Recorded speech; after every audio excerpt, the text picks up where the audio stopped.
Flat voice, get that out of the way, and then we'll start our music and we'll go live. This is my final chance to say thank you so much for doing this. Super excited to be doing it with you. Thanks. Thank you. Looking forward to the reading and conversation, and I'll see you in the Q&A. Okay. Thanks. We'll go live. Ben.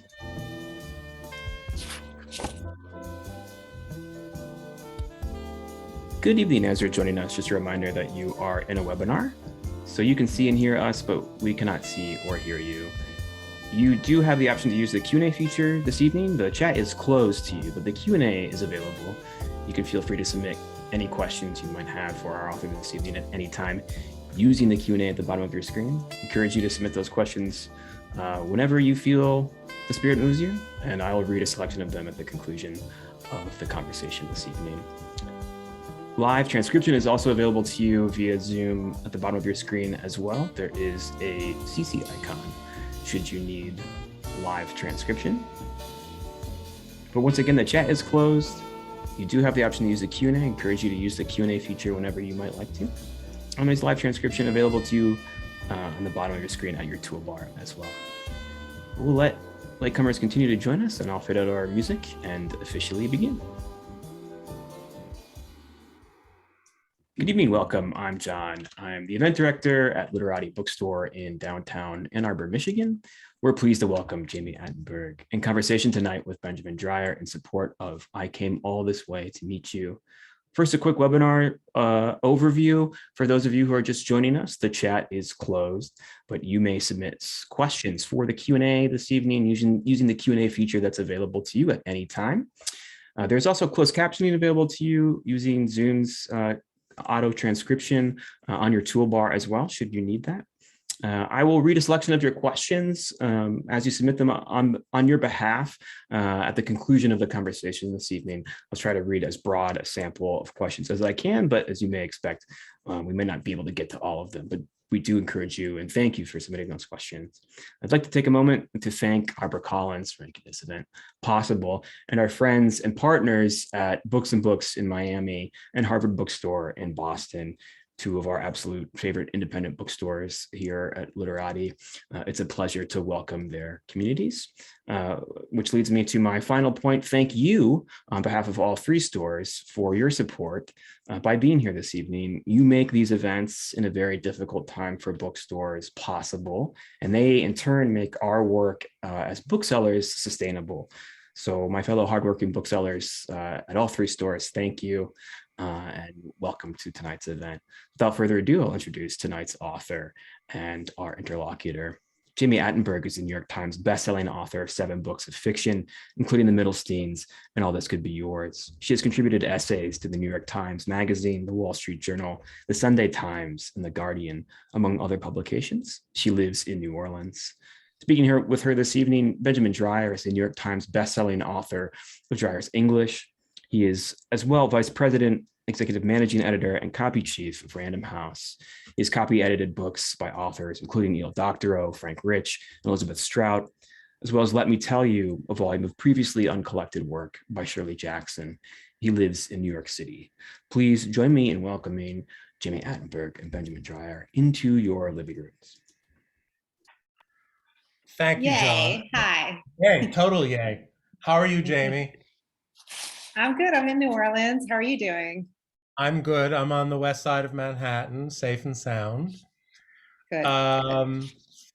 First off, before we get cooking, how's Sid?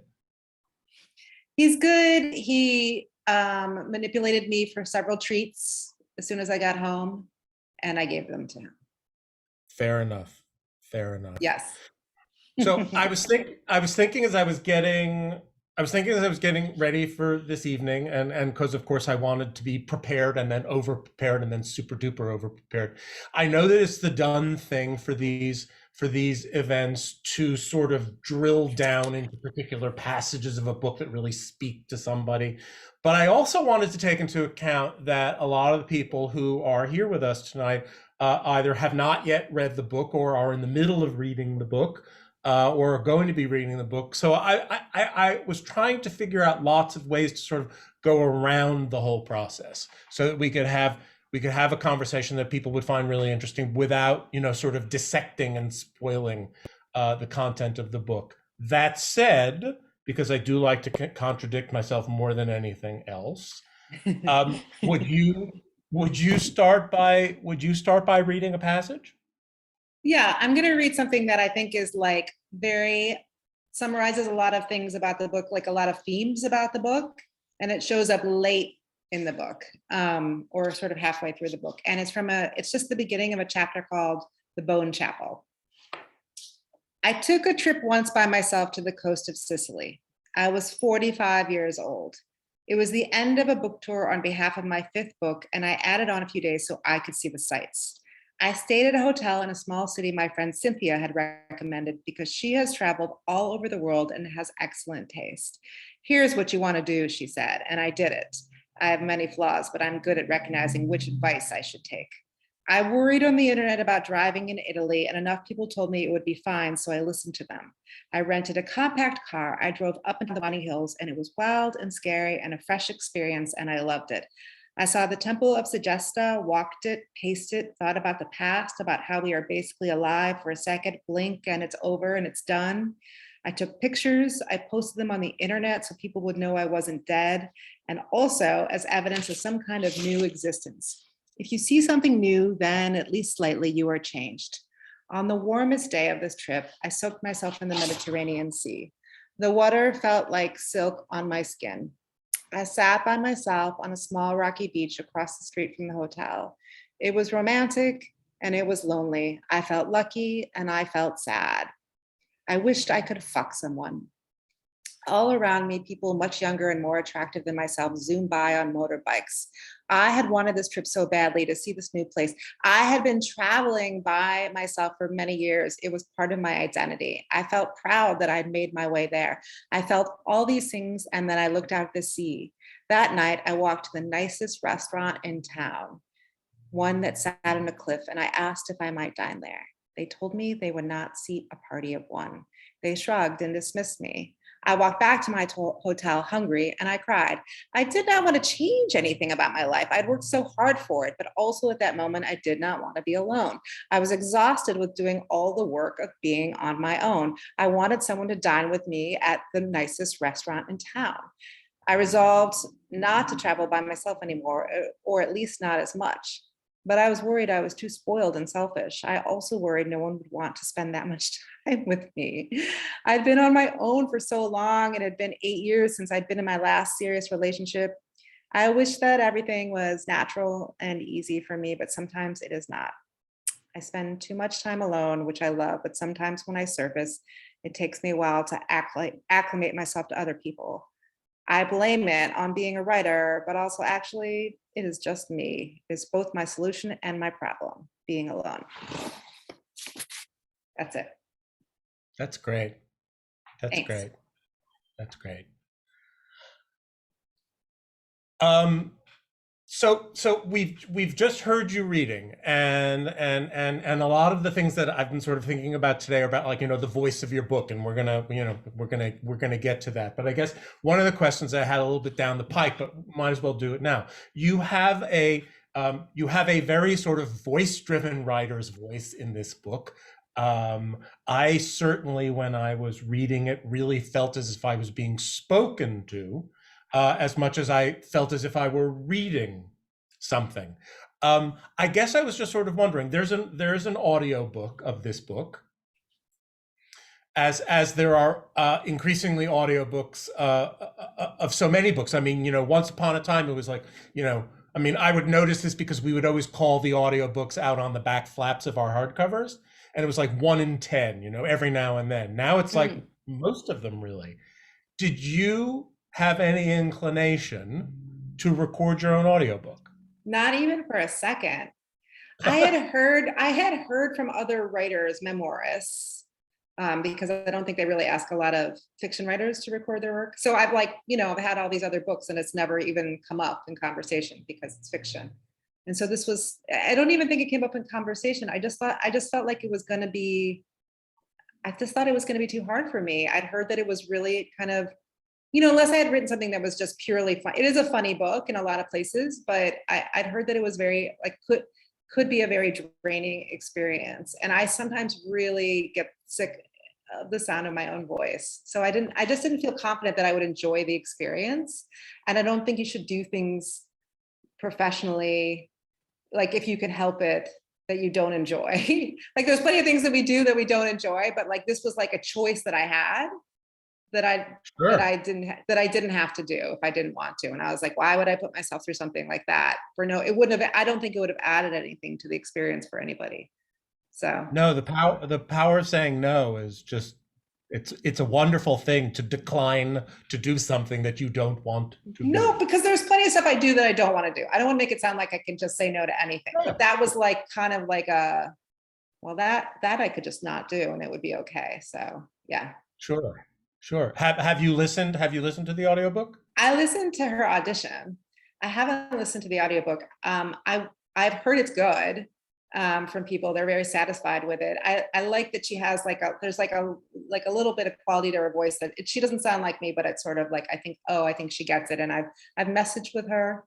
We've talked a little bit. So she seemed to really feel quite passionate about it. And I am a voicey I'm a voicey person and a voicey writer, but I felt like it was okay if somebody else was me. And in fact, I sort of appreciated it because even though this book is me, of course, there's a character of me in the book too. Yeah. So it's scarcely unique for writers to switch between fiction and nonfiction. A lot of writers do that, but I'm always particularly interested in the writers who do that, because there are so many writers who it's like, this is what I do, it's nonfiction. This is what I do, it's fiction. Can you speak to the sort of the switching that goes on for you as a writer of both fiction and nonfiction? I mean, I've always written essays. My entire career, I've written essays, and in fact, I've published essays before I ever published fiction for years, because it's in a way harder to publish fiction than it is to publish essays. And I kind of came up in that era, like the early 2000, late 90s, 2000 era, where like Salon, for example, people, they were publishing tons of the website. It was publishing tons of personal essays. And it was just a very popular thing to do. It was like the internet made it really easy for people to express themselves in a new way. So I never, ever wanted to write a memoir. I just thought these essays can exist as like the pristine objects that they are, because they fit into a specific box of the magazine or newspaper or website or whoever I was writing for that wanted it to be. They want you to tell a specific kind of story. And then there's just a couple of things that happened that made me want to do it. But I think the question you asked was like, what's it like to shift, right? Is that right? Yeah. It was okay. So from a process perspective, it was very different because I usually have an idea of what my book is about, like what a novel is about, kind of like 100 pages in, and then I start to see what it's going to be, and I really I'm really going to write 75,000 words, right? Like I'm really going to write that first draft, and it's going to be pretty solid and pretty fully formed. And then I'm just going to like mess around with it a little bit. But in this case, the conversations that I had with my editor were go long and we'll figure it out together. Because I needed somebody, and I've known her for a decade, right? This is our 5th book we've done together. So she knows me pretty well and knows my writing really well. Like not just the fiction, but the nonfiction too. Because she basically reads everything that I write. Not even if I don't send it to her, she's going to access it in some way or another. So she was like, go long and we'll figure it out what to cut. So I wrote an extra 20,000 words. I wrote 92,000 words, or some of it was previously published material. So some of that. So maybe I didn't write all 92,000 words, but like newly. And then we just started cutting from there. It was hard. It was kind of hard to figure out what version of myself I was going to show. It's me. It's definitely me, but you still have to choose you have to make some decisions when you're in that process, which you do also with fiction writing, right? Like you choose who this character is going to be or what's the most important part of that character. But this was different because I had the truth was already the truth. The story already existed. So I grew a lot while I was writing it. I figured out what my novel, what skills I had as a novelist, and which that would sort of translate to this. And I tried really hard to bring them over. I wanted it to be a part of I still wanted you to read this book and be like, this is still in line with everything else she's written. Like it had to fulfill certain things, like it had to feel like structurally interesting, and it had to feel honest. And like there's themes I'm always going to write about. Like I'm always going to write about being a woman, and I'm always going to write about sexuality, and I'm always going to write about food and in family. Like all those themes are still in this book. So it all kind of so that was good to to have that kind of reckoning with myself, probably halfway through the process, where I was like, you've put down everything now, like how do you turn into a book that's one of your books? I mean, it's funny, you just sort of like half answered the next question I was about to ask. It all comes together. I know. Yeah, this is great, because we're just going to keep like weaving and covering and weaving and covering. Yeah. I mean, this book is I would say, relatively svelte 250 odd pages, but it feels absolutely packed with content and with information. And I was thinking, just the comparison that leapt into my mind is that, every time I read one of Amy Bloom's books, and they tend to be slim, I think, how did you get so much done in a relatively small amount of pages? And so I was about to ask you if you were a ruthless self-editor, and if the first draft of this book was 900 pages long. It was long, and it was like, I will tell you that Helen, my editor, went through, and the first thing she did was cut out stuff that I don't know what the order was, but I remember distinctly that she was like slashing things that she felt were inside baseball, right? Where I was getting too granular about being a writer or the publishing industry. Like I wanted to spill everything about the publishing industry. And it was like, well, some people don't really need to know everything about, like it's not interesting. It wasn't interesting, right? It was like, you had to know it. Like, we want this book to be accessible to everybody. This book, I want this book to work for like anyone who's basically like, I want to be a creative person, or understand a creative person. And so you don't even have to be a writer really to get into this book. So that was part of what it was. There was stuff that we cut out that was like, I was like, I mean, I'm a jerk or have been a jerk, and still probably could be a jerk someday. And so but some of the stuff was like really bad stuff that I've done, but like in the end, I think it would have just made somebody else feel bad. When people like apologize for things, but they're really just trying to make themselves feel better. Sure. Like it was stuff like that. Okay. Like, who is this? Who's really feeling better here? So we got rid of a lot of that kind of stuff too. I think I got rid of some of that stuff.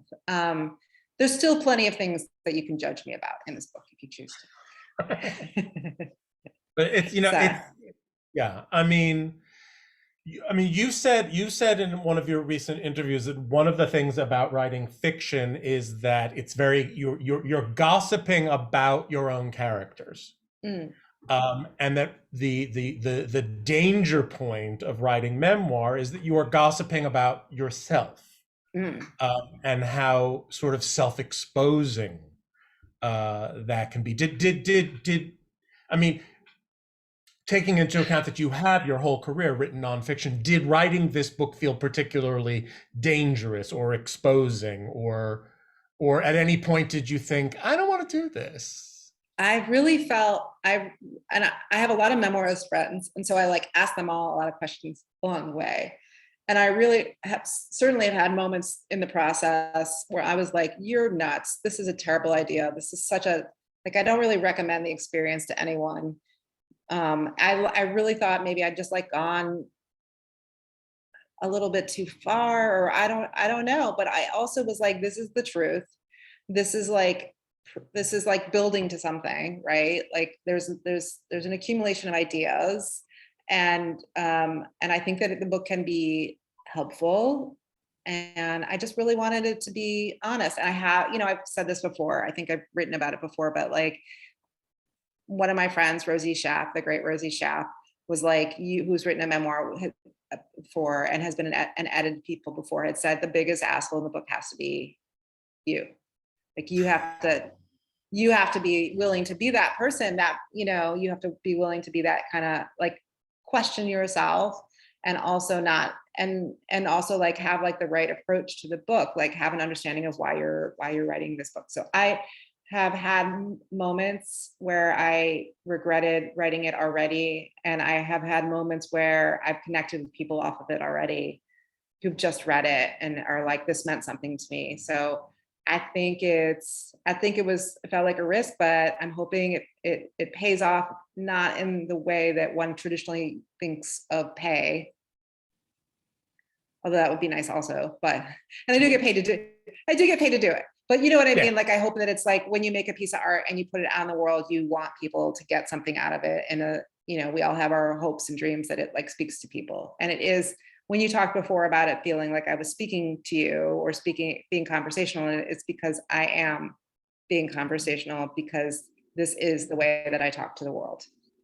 Yeah, no, I mean, certainly it's like, I mean, one of the things that I've enjoyed with the experience of my own book, it's like, it's a really nice thing when people tell you, oh, I really like your book. It's a really nice thing when people tell you, I learned so much from your book. But what's amazing to me is the occasional messages that I get that are about people saying your book really just sort of meant something. That's to right. me. And I just find that so just impossibly touching.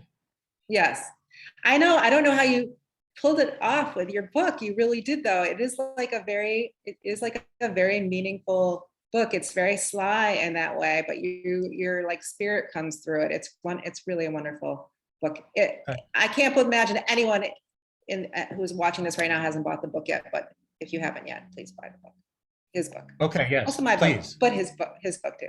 Wait, yes. Can I say one more thing about you? Because I was thinking about this today, and then we can like talk. Okay. I remember when I saw you, which was at the Texas Book Festival, and it was like there was an opening night party, and I was like, God, that looks like him. And someone's like, is that him? And I was like, and I said, no. I swear to God, I said this. I was like, he's too handsome and stylish to be one of us. He's probably somebody's publicist. I didn't believe you were one of us. I'm sorry. You are one of us. Aren't you, darling? I really was like, no, not that guy. Because we're all like just dirt bags, and like you're like all like fancy. Anyway, that's it. But I you know what? I mean, it's like I have spent my entire career, in support of writers, and it's a wonderful, glorious thing. It's a wonderful thing to do for decades to support writers. But to be let into the group is just fantastic. Yeah, I know. I love writers. We're all weirdos. Yeah. Yes. Okay. Sorry, I interrupted with that, but okay. I was like, I have to like say that. Okay. Themes. You were talking about the themes of family. You were talking about the themes of food. To me, the book's dominant themes, or the ones that really sort of jump up at me, were travel, obviously, and not just travel, but a kind of like really restless itinerancy. Is that the word? Itinerancy. I think that's the word. And of course, death, which you approach and write about, I think, in a sort of beautiful, all-encompassing way that takes into account the trauma of death, but also sort of the calm and the serenity of death. I hope so. Yeah. I hope it is that, and not something else. I mean, I don't know. I'm like 50 now, and so like mortality issues sort of show up in your 40s. I don't know. I guess they could show up whenever. But that was really for me when I started to feel it, like probably around like 40. I had a friend who said from 40 to 42, you're going to freak the fuck out, and then it's going to get better. And so really that is kind of the time that I was like, no, I'm fine. I'm going to live forever. And then like, it really did, like you sort of all of a sudden realize it. I don't know why that's the age. It could be any age, but I was like, oh yeah, it could happen. And I've sort of like gone back and forth on like caring about it and not caring about it. But I think actually like through my travel and exploring like a lot of like kind of otherworldly places, which is in the book, I kind of came to terms with it. I mean, we're all just kind of bones, right? In the Yes. end. So, and I hope that I don't haunt anyone.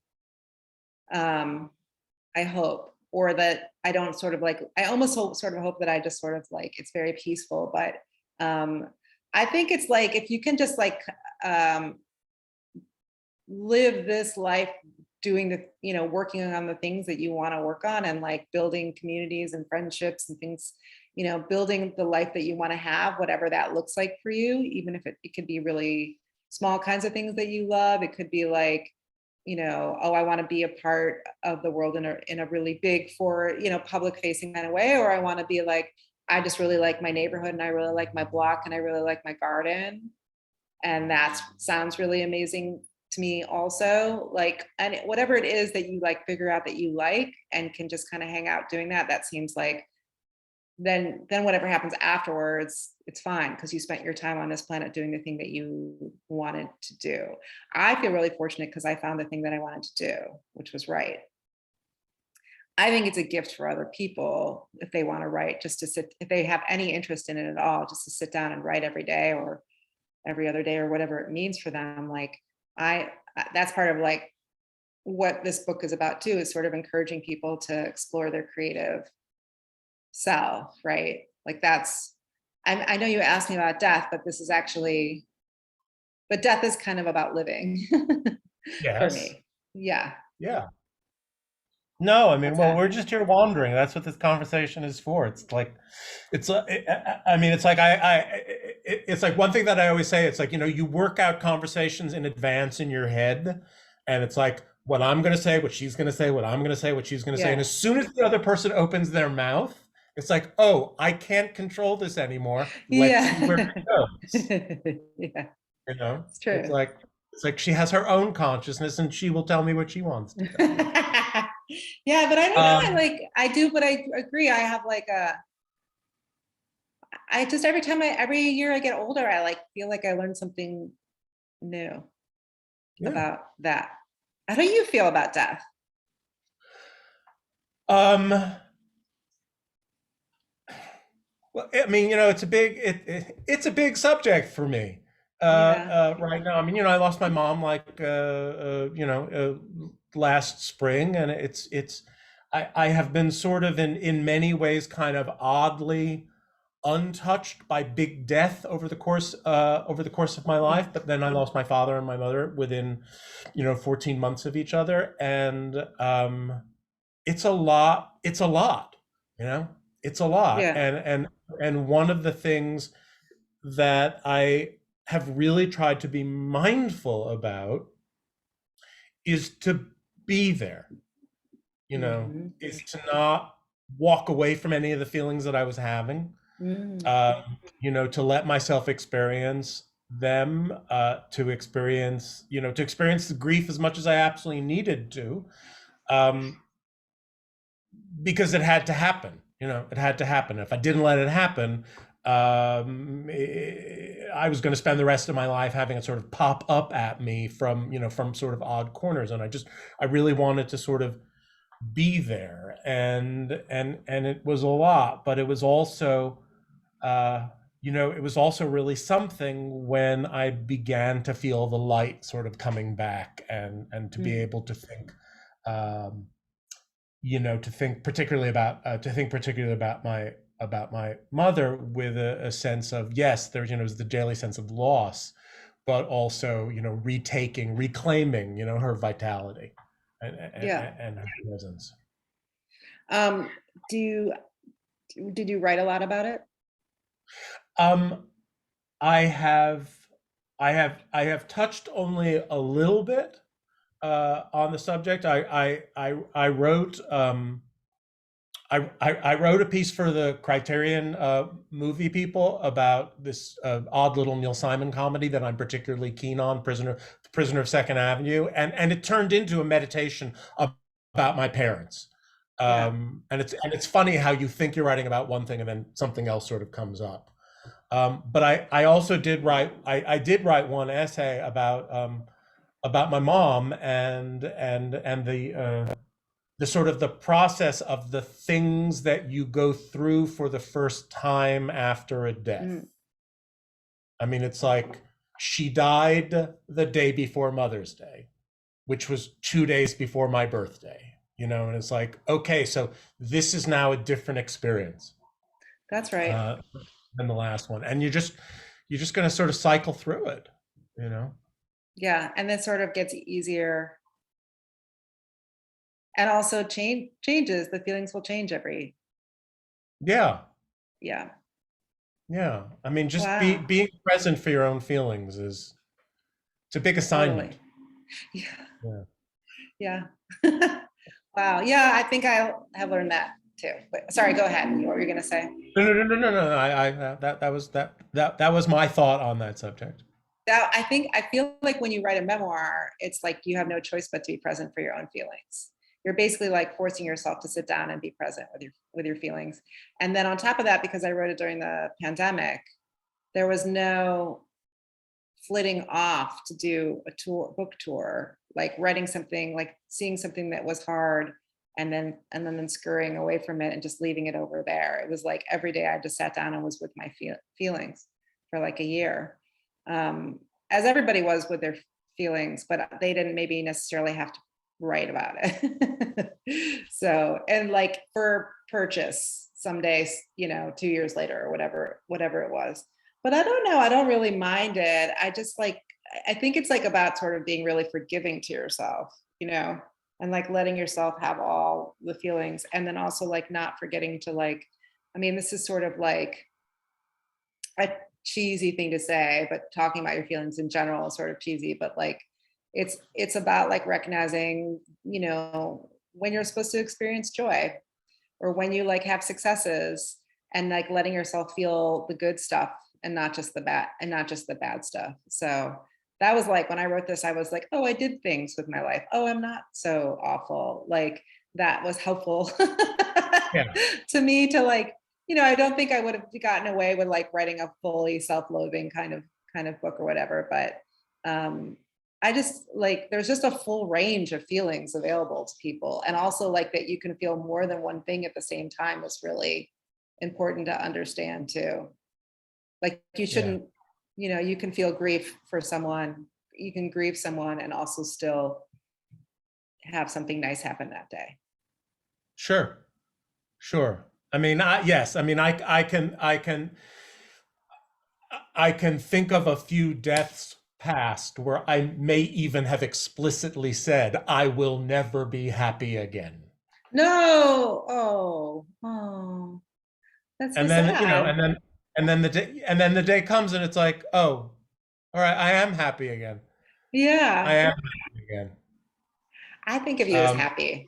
Think of you as I, very, very, but you're like, you've got a little bit of darkness to you, a little bit of mystery, but you take pleasure in things. That's, you know what I mean? Like you're like, I love this movie so much. And yeah. I mean, this is just, obviously it's just the internet. What do we know? But I feel like I kind of get you a little bit. Yeah. Well, I mean, Yeah. I try to remember to enjoy things, even on days when I think I don't have it in me to enjoy anything. Yeah. Oh, good. Um, are you an easy writer? Are you a fluent, or do you just like you have like rituals? You just sit down and it happens? Are there days when it's like I'd rather hang myself than write? No, because I like writing. So even if I'm not writing the thing that I'm writing, I'm always writing something because it's helpful to me. I just was on the road for 10 days and I still managed to like, even if I just read a paragraph in my journal, I felt like a little bit better. And I had like this incredible experience because I went to an actual literary festival. I went to the Key West Literary Seminar and I met new writers and we talked about our work. And it was like amazing. Like, and it was so helpful. Like I have a lot of writer friends, but we're like, a lot of writer friends that live out of town. And so we like basically, if we communicate by phone or text or whatever. And then I have some friends here, but it's the same people that we kind of like exchange, work over and over again. And so this was like new people with fresh ideas. And it was like so helpful. And like, I feel like completely like rejuvenated and like I'm ready to like dig in and like kind of almost start over this novel that I've been working, not start over, not, it's like none of the work I need to throw away, like in that I like already have established characters, but maybe it's just like some slightly different things need to happen to them. So like I'm thinking at the end of the month I'm going to be kind of done with like all the book stuff, and then I can just sit down and I just like to go for walks and I try to read other people's work and I handwrite and then I type everything up usually in the late morning, early afternoon, and then I hit my like 1,000 words a day, and that's what I'm doing. So, but I haven't been. Really finished this book in June, like all the final copy edits and everything like that. I finished it in June, and then I was writing, but I think I can shut down like the world starting in February and just be focused again and just be completely obsessed with my work again. So I'm really looking forward to that. It's my happy place, work. It's the thing I love to do. So I don't have a problem with doing it. I have a problem with the world not letting me do it. Yeah. So I was rereading passages from All This Could Be Yours, and from, do we say Middlesteins or Middlesteins? Middlesteins. That's so nice of you to read them. Thank you. You were really well researched. I appreciate it. Well, I like your writing, so it's easy. Oh, thanks. Uh, but I was particularly noticing that in those two books you have what I would call, and I must absolutely stress, this is a major compliment for me to use this term. You have a very writerly voice. Oh, wow. I like Okay. I like writers who write. I like writers who, it's like, these words are meant to be seen on a page. I mean, as much as I like listening to storytelling, I also like writing that is, it's like, it's writing. It's got the rhythm of writing and has the construction of writing, but it's a very different voice in those novels than the voice that we have in this particular memoir. Do you approach, do you have a sort of a conscious approach when you are writing one thing or another thing, or does the intended content dictate the voice and the style? I mean, it's different because it's like, this is first person, right? So and you can't hide it behind anything. And there's not a lot of, you can't use all the tricks, right? So like, I love writing fiction because there's all these little like, cartwheels you can do. And like, look, I'm like twirling like, batons that are on fire. And like, look at, isn't that fun? Like, there's all these sort of like, loop-de-loops you can do in writing that's like really, really fun. And you can have, I do have long sentences in this book, but like mostly I'm just hammering on like what the truth and what happened in the memoir. Whereas with fiction, you can just be like extremely playful, and I love all the things, and I like to like bring like new tricks to every book, and like try to be inventive in that way. So this is probably a different set of rules that are, at least in my mind, that are regulating a novel versus memoir writing. Memoir writing, or essay writing, when I've written for other places, but I don't consider this essays. But when I'm writing like not, personal nonfiction, right? Mhm. Creative nonfiction, I'm just like, let me just get to the heart of it right now. But with fiction writing, I want people, but I still want to, I think because of the structure where things sort of loop around in this, like that's sort of true to like, connected to my fiction writing. But with fiction writing, it's like, what kind of like bombs can I set off like all over the place? Like it's so exciting and exhilarating when you come up with something that feels new or fresh, or even if it's like in conversation with another writer's work, that's kind of fun too. And I always do little Easter eggs from book to book to book that refer to something that happened in the book before. Don't ask me to explain it now, but I know that I do it where I'm like, I get it. I'll have a line or something like that will like refer to the book before, that you'd have to be a really sharp reader to like, figure it out. Not that you're not a sharp reader, but you know what I mean? Like you'd have to be looking for it. But I always kind of do that so that it's just like there's a through line to everything. Always. There's a through line to a book, and then there's a through line to my body of work. Well, Yeah. I mean, it's a lot about game playing. I mean, and I think that like really good writing is playful, playfully serious, but also just sort of playfully playful. And I love, what writers of fiction do, the sort of the dodges and the weaving of storytelling, the information that's withheld and then revealed, all the just sort of little That's the curly, best. yeah, the little curly cues of sentence structure. It's like there should be a kind of sense of sort of daringness and danger in both reading and, I suppose, then writing fiction. Yeah. Um, It's exhilarating when you read somebody who's doing fun stuff, even if it feels familiar. Like I feel like when I read books now, I read them.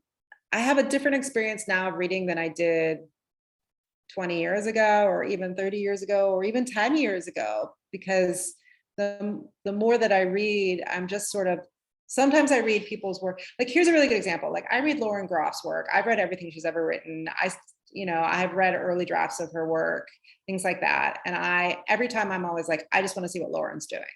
I just want to know what Lauren's doing. I want to see what she's thinking, what she's inventing, that kind of thing. Sometimes I pick up books by writers that I may be less interested in, and I'll just want to read 50 pages of it because I just want to see what they're like, what's the game of it? What's the trick of it? And then if I can keep going, then that's like great. But there's so many books to read, and we get sent so many books to read. So I have to sort of like be careful of like where my brain is actually going. But I'm always interested to see what people, how they're breaking new ground, how people are breaking new ground. And I am really interested to see how people are going to write about this time. I was less interested to see how people were writing about the Trump era, right? Sorry to invoke his name. Then I'm kind of more interested in seeing like what the pandemic turns out, and how people were processing it. And I suspect that a lot of people probably wrote about the past, like 20 years ago or 30 years ago, because I feel like it's very hard to deal. I'm interested to see. This is not the question that you asked me, but no, I am interested to see what people are what's gonna come out of like the last couple of years. And I wonder if there's sort of like a correlation between what people were writing like post, like, in the 20s, and when was the Spanish flu? When was, or like, yeah, the late teens. right. It's like, I'm kind of interested to see if like someone's going to write a really great master's thesis on fiction that comes out of disease. Yeah, I mean, well, there was the whole thing post 9/11 about you may not write about this. You're not allowed to Yes. write about this. You may Yeah. not fictionalize it. You may not use it as metaphor. And it's like, yes, you can. Yeah, you can do. Yeah, I It's know it all was it's weird. all People kept fair going, game. this too soon. And I just was like, no, how are you going to erase life? Are you going to erase time? Yeah. Gary Steingart has leapt in with both feet with his latest novel, With Our Country Friends. Did you read it? I'm dying to read it. It's wonderful. I'm And sure. one of the things about that I like about reading him, and of course I tend to be very sort of Random House focused, because it's like, well, it is what I do. So if I'm going to spend a lot of time reading, I do tend to want to read the stuff that we are publishing, but he just gets better. He Yeah. gets truer, and he gets funnier, and he gets more, there's a kind of increasing effortlessness to the way he writes, and I just get such a huge kick out of. But then I also read Charlie Finch's book, Don't Tell Me, What Just Happened, which is his memoir of the pandemic, and again, just beautiful, thoughtful, very present writing, and I think there's going to be a lot more of it. If I might And recommend a book, I don't know how please. much poetry you read, but Ada Limon's new book, I think it's called The Hurting Kind, she wrote during the pandemic, and it's wonderful. Have you ever read her before? I have not. Oh my gosh, just read her immediately. She's just the great, Okay. like her last 3 books, like just, it's just so like comforting, even though like there's so much like, you know, bittersweetness to it, but it's just so comforting to be in the hands of someone who's so clearly a master of what they're doing. So I wrote Ada Limon. Everybody in all the participants also. There's another one. Here we go. We're just giving you a reading list, kids. We're giving you your reading list tonight. Yeah. Do you have, oh, and we're probably getting on time to transition over to questions from the people who have been listening to us jabber at each other for all this time. No, that was so fun. Do you want to talk at all about what it is that you're working on next? I mean, I'm trying to write a book about women's relationship with work. That's what I'm interested in. And also the way that we have communicated with each other over the last 50 years and how that's changed. That sounded like a lot. It sounds like a lot to me, but I'm going to give it a shot. Sounds big. It sounds big. Sprawling. I'm going to call it sprawling. I don't know. Why not? Why not shoot for it? We'll see what happens. Yeah. What happens? Hi, John. John. Hi. I've got some questions for us from the audience. Laura writes in, I love hearing you read so much in which you could see how much you're making people smile tonight. No question. That's it. But if you writes in, can you describe the version of yourself you put in the book? You might have spoken a bit about this in your conversation. Can you describe the version of yourself you put in the book? How do you describe her contrasted to the whole Jami? Oh my gosh. It's pretty close to me. It's just that you don't get to have everything, right? I mean, that version of me is like, and it's a really hard question. It's the version of me that focuses on being a writer, right? Like it's a version of me that's like, here's everything about being a writer and an artist and a creative person. And there's some other parts that are like important to it too, right? Like being a woman and being American, being a traveler, all those kinds of things. But really like about how those things like feed into being a writer more than anything else. So I suppose if I was writing a different version of the book, like that was just about being a traveler, then everything would kind of shift and realign in that direction, if that makes sense. So I'm all the things though, but I'm a lot a writer. That was not articulate at all. I am a lot a writer. I don't know how else to say, how else to explain it, but that's it. Like I don't want to say I'm mostly a writer though, because that's not fair to the other parts of me, but that is what I chose. That's the version of myself that I chose to show to the world. Thank you. Julie writes, Jami, will you share one of the pieces of inside baseball about publishing that got cut out of the book? Oh no, I can't remember. I'm sorry, I can't remember what I cut. I'm just trying to think. It was like it was probably like how much I got paid. I don't think I put that into the book. Like it was kind of like how much I got paid and like percent. Like this is a good example. Like how much I got paid and like what percentage of it went to my agent and what percentage of it went to taxes and like how you lived, like how it seemed like it was like a lot of money, but actually you can't really like live off of that kind of money. That was probably like stuff like that, I would imagine. Can't remember what else, but or like there was like a period where I was like leading up to like selling my book. And I kind of cut out a lot of stuff of like the back and forth with an agent and stuff like that. Like I cut a lot of that stuff out because it wasn't that as interesting as I thought it was, even though at the time it was so fascinating to me.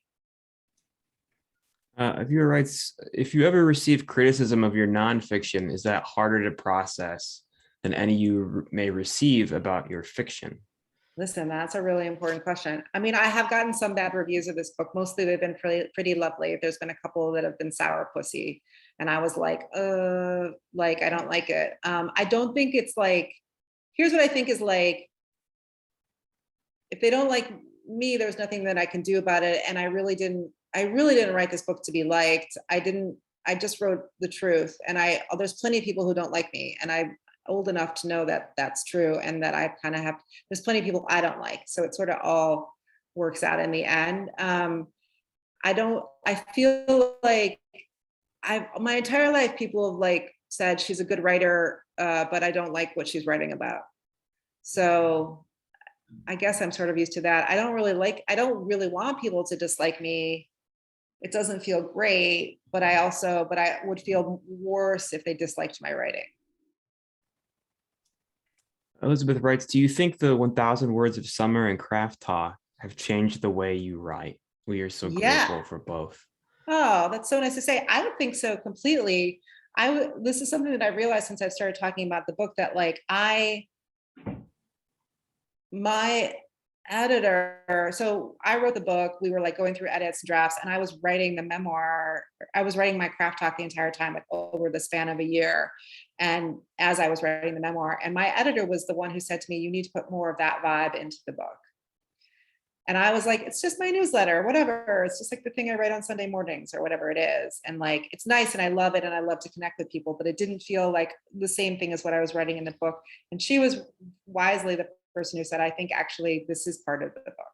And so I was sort of writing a separate part of the book the entire time. And I didn't realize that I think I wrote a little bit about that in my newsletter recently, but I didn't really realize that I was chewing on it. I knew I was chewing on the book, but I didn't realize that I was like actually like putting myself through my paces and getting some ideas out on the page. And so I think I established a different voice, or I established my memoirist voice as part of that process of writing that newsletter, and showing, and kind of like writing about, in the process of writing that newsletter and showing up for people on a regular basis, it was me showing up for myself too. Marian writes, who, if anyone, did you show your drafts of the memoir to? Were those folks different than who you may share an early draft of a novel? Yeah, like I showed a draft to Claire Cameron. Sorry, it's a little noisy on the street outside. I showed a draft to Claire Cameron, who's a wonderful Canadian novelist and has written some nonfiction also. But she and I had like sort of been swapping like memoir kind of stuff. I showed it to, I have a friend here in New Orleans, Ann Kieselson, who has written a memoir, and I was showing her stuff as I was going along. You kind of identify which of your, who the people in your life are like willing to even read that, right? Like there are people who might be completely willing to read fiction, but like their skill set doesn't apply to memoir. Like Ben, you were saying earlier, like there are some fiction writers who just like stay in their lane completely. And so I have some fiction writer friends where I just don't think it would have been fair to ask them to read it. Like I think they wouldn't have known what to do with it, or kind of to give me advice on it. And so I actually, like some people who I usually would ask to read it, I waited till it was much further along and felt like more comfortable showing it to them, because it's so, I don't know, it's just, it was definitely, I definitely learned. It was definitely a learning experience. It was new. It was a new skill. I'm glad I developed it. A viewer wants to know, was it hard to not get tired of yourself while writing a memoir? Oh, do you mean every day of my life? Is it hard not to get tired of myself? No, I was able to develop a distance where it was about the work, right? It was about like the book and the challenge of the book. I had very emotional moments when I was writing this book. I'm not gonna lie. I had certain memoirist friends that I would like ask them, like, when does it actually get easier? And they're like, about a year from now after it's published. Like, you're just gonna feel all the feelings right now, and that's what's gonna happen. And it was like I could feel some stuff, like just physically, I would feel it. I would feel sad, and I would feel really in my body about it for sure. And then it just got easier. I just sort of broke through it and kept going. But it's not, I get sick of myself though. I don't know if like I said, I do get sick of myself every day, but it wasn't that I was sick of myself. It was that it was just hard.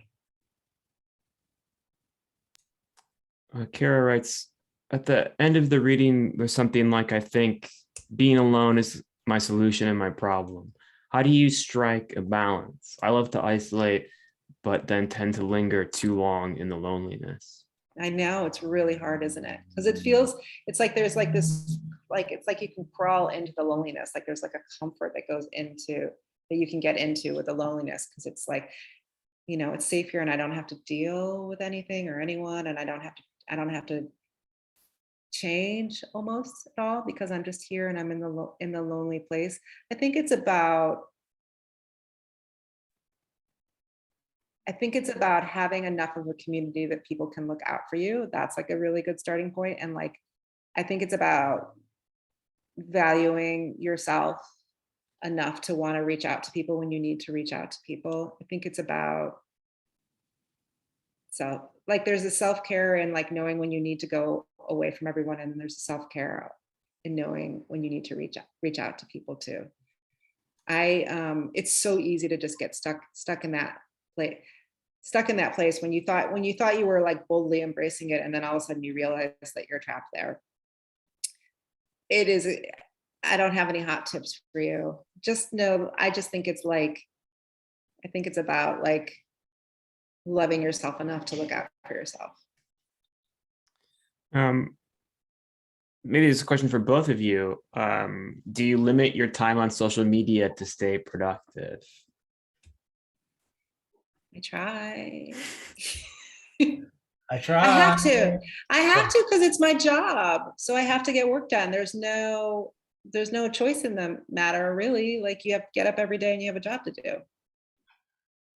Yeah, I mean, for me, I have two full-time jobs, and I have my time spent working at Random House, and then I have the time I'm trying to put in, to get my writing done.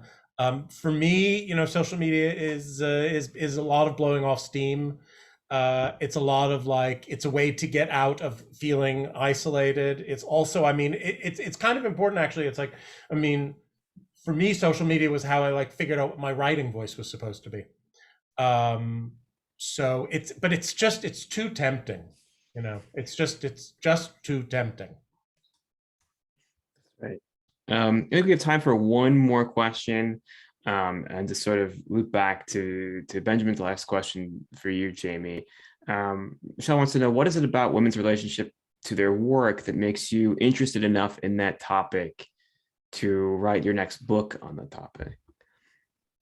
Because I think that it's like, first of all, I think that when a woman really likes her job, she has to like fight through a bunch of hurdles to get to a place where she can succeed.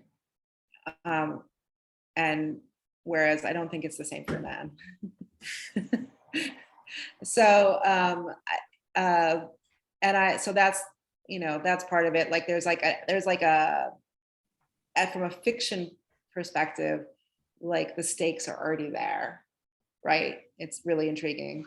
I feel like I have written in the past about women not liking their work or not being able to do the work that they love, or feeling disconnected from the work. And I actually was interested in writing a character who just like really loves her work and is good at it, and still has these little hurdles along the way. But like, I just really want somebody who's like kind of like really focused on that. And I think